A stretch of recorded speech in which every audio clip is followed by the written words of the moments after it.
Assalamualaikum warahmatullahi wabarakatuh. Perkenalkan, nama saya Riki Basal Kardila.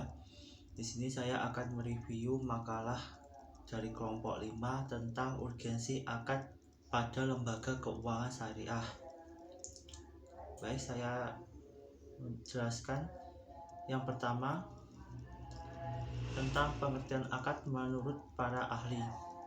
Menurut Arzarko adalah perbankan syarak. Suatu akad merupakan ikatan secara hukum yang dilakukan oleh dua orang atau beberapa pihak yang sama-sama berkeinginan untuk mengikatkan diri. Yang kedua, menurut fuqaha, yaitu memiliki dua pengertian, yakni umum dan khusus.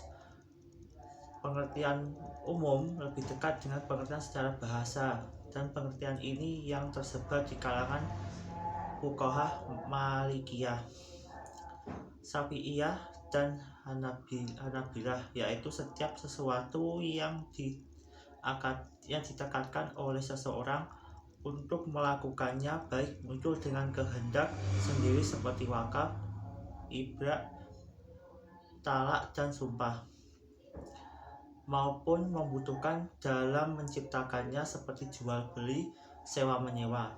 Adapun pengertian khusus yang dimaksud di sini ketika membicarakan teori akan adalah hubungan antara ijab efek terhadap objek. Syarat-syarat dan rukun akad. Syarat-syarat rukun akad diantaranya: A. Yang dijadikan objek akad bisa menerima hukumnya. Yang B. Akad tersebut diizinkan oleh syarak, dikerjakan oleh orang yang memiliki hak mengerjakannya, walaupun dia bukan akid yang memiliki barang. Yang C. Janganlah akad itu akad yang dilarang oleh syarak, seperti jual beli mulasamah.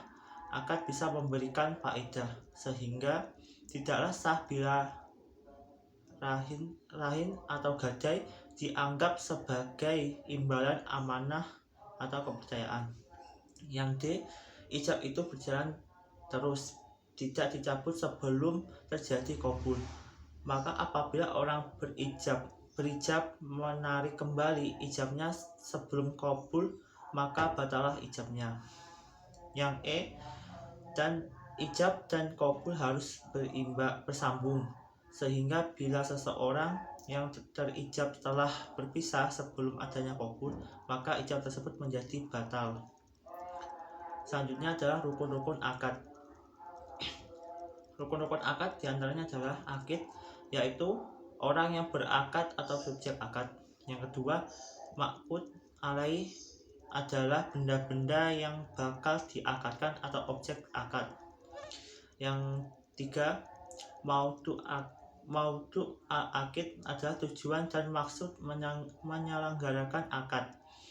Yang keempat, siqat al-akid, yaitu ijab qabul. Ijab qabul di sini merupakan bertukarnya suatu dengan yang lain, sehingga penjual dan pembeli dalam pekerjaan pembelian terkadang tidak berhadapan, atau ungkapan yang mengindikasikan kesepakatan dua pihak yang mengerjakan akad. Contohnya, yang berlangganan majalah, pembeli mengirim uang lewat pos wesel dan pembeli menerima majalah itu dari kantor pos. Yang selanjutnya, perbedaan akad dalam hukum Islam. Yang pertama, dari Al-Hurayah, atau kebebasan, asas kebebasan. Asas ini merupakan prinsip dasar dalam hukum perjanjian Islam. Yang kedua, al-musawah, atau asas persamaan atau kesetaraan. Asas ini mengandung pengertian bahwa para pihak mempunyai kedudukan yang sama dalam menentukan term and condition dari suatu akad. Yang ketiga, adalah atau asas keadilan. Pelaksanaan asas ini dalam suatu akad menurut para pihak untuk melakukan yang benar dan dalam mengungkapkan kehendak dan keadaan memenuhi semua kewajibannya. Yang keempat, arido asas ayat atau asas kerelaan. Asas ini menyatakan bahwa segala transaksi yang dilakukan harus ada dasar kerelaan antara masing-masing pihak, harus didasarkan pada kesepakatan bebas dari para pihak. Selanjutnya ada pembagian akad menurut fikih. Pembagian akad menurut fikih yang pertama, akad mujis, yaitu akad yang dilaksanakan langsung pada waktu selesainya akad. Pernyataan akad yang diikuti dengan pelaksanaan akad adalah pernyataan yang disertai dengan syarat-syarat dan tidak pula ditentukan waktu 57 pelaksanaan adanya akad. Yang kedua, akad mu'alad ialah akad yang di dalam pelaksanaannya terdapat syarat-syarat mengenai penanggulan pelaksanaan akad, penataan dan pelaksanaannya. Selanjutnya,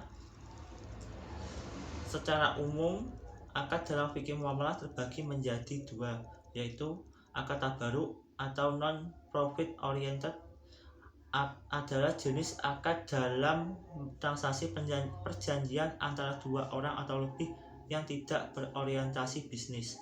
Yang kedua, akad ijaroh, akad tijaroh atau profit oriented adalah jenis akad dalam transaksi dalam perjanjian antara dua orang atau lebih yang berorientasi bisnis. Baik, sekian review dari saya. Apabila ada kurang dan lebihnya, saya mohon maaf. Terima kasih. Wassalamualaikum warahmatullahi wabarakatuh.